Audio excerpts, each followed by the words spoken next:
What's going on, guys? So, Batman Cape Crusaders dropped on Amazon Prime a couple weeks ago. I've been able to watch all 10 episodes. How do I feel about it? Well, for a point of reference, I didn't grow up watching a ton of Batman the Animated Series, but I watched Mask of the Phantasm, the theatrically released movie that was essentially a big screen adaptation of that show, quite a bit. I have seen a few episodes. I'm well familiar with the characters, how it introduced Harley Quinn, and the people that say that it's a quintessential Batman experience, I would tend to be right there and agree with you to an extent, for sure.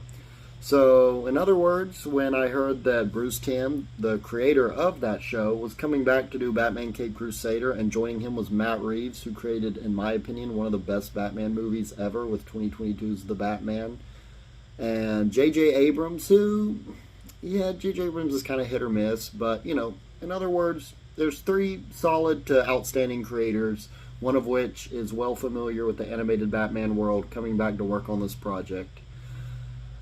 I've got to say, overall, I did really like this series. I'm surprised the tomato meter, it was I think I checked when it came out, it was 100% or something, so I can't really give it that kind of high praise and say it's one of the best Batman shows or movies ever, because in my opinion it's not. I don't think it quite reaches that height of Batman the Animated Series, but at the same time I do appreciate what they were going for.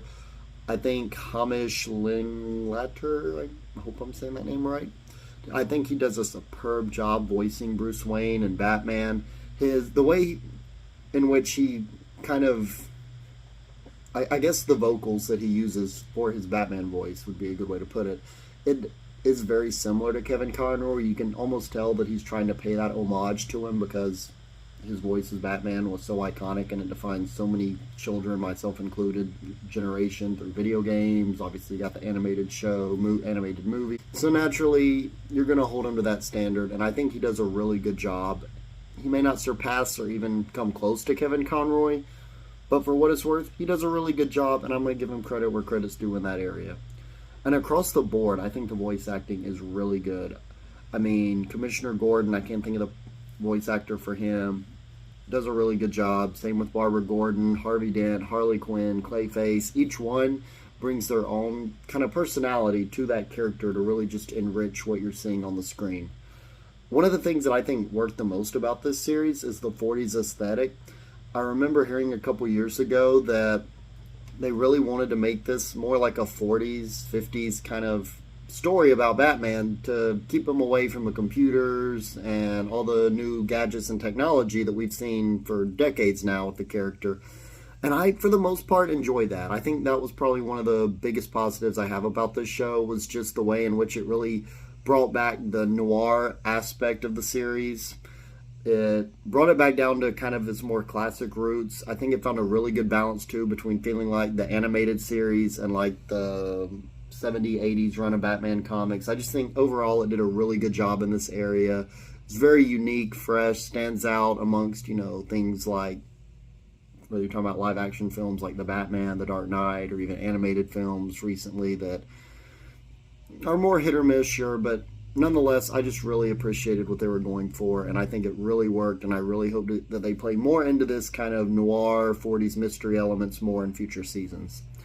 And going back to Batman the Animated Series, I think for sure that this really is a spiritual successor to that show. Now, don't get me wrong, it's not a continuation. It's not. That's not up for debate. They've come out and said, yeah, this isn't a continuation. But you can really tell they kind of wanted to do what the X-Men 97 did with X-Men the Animated Series, and basically give us that show, but without the restrictions, without it having to be specifically for children, and hence be able to tell more mature stories. And this exactly what Batman Cape Crusader, what this show does. There are some pretty, not like gory kills, but there's some pretty gnarly moments. I'll just leave it at that. It's nothing too bloody, nothing that would scare anybody over the age of 10, but there's some stuff in here that you're going to go, wow, they actually got away with that.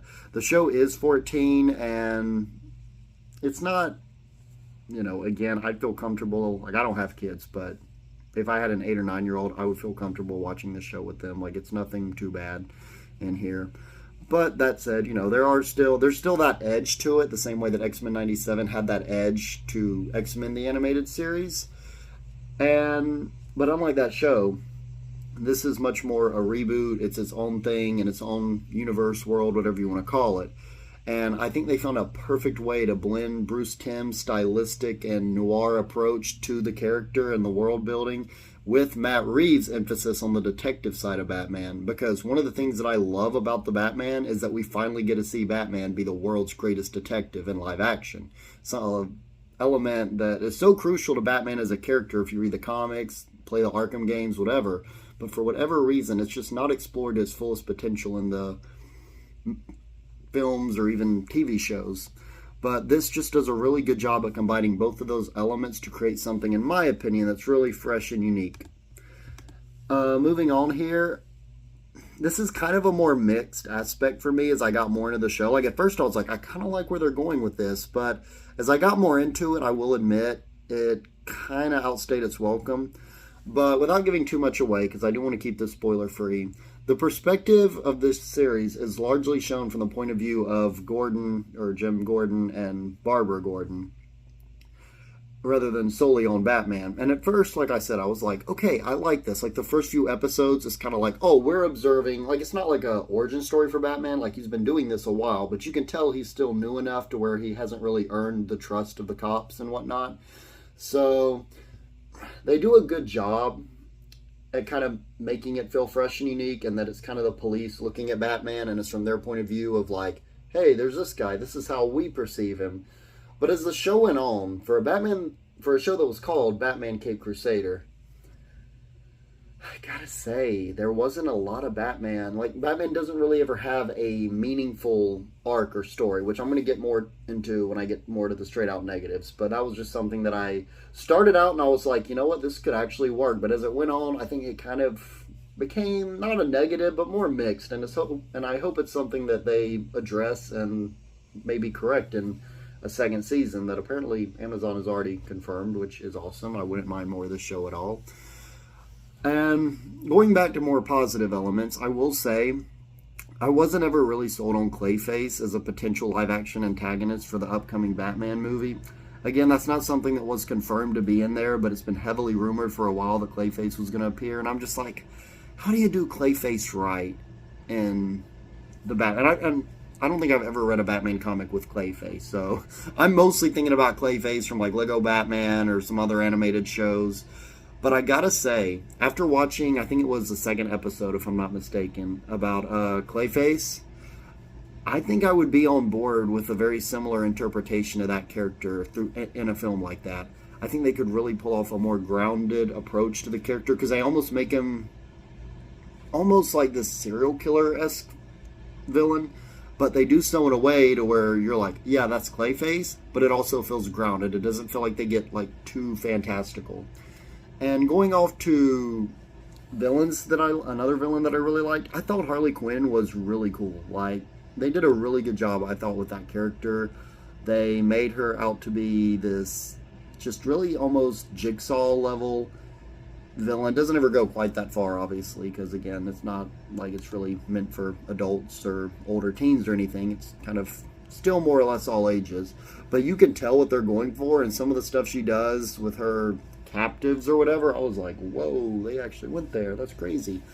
But yeah, only other thing I think I can say for the villain aspect is there's been a lot of controversy about them changing the gender of the Penguin from Oswald to Oswalda Cobblepot.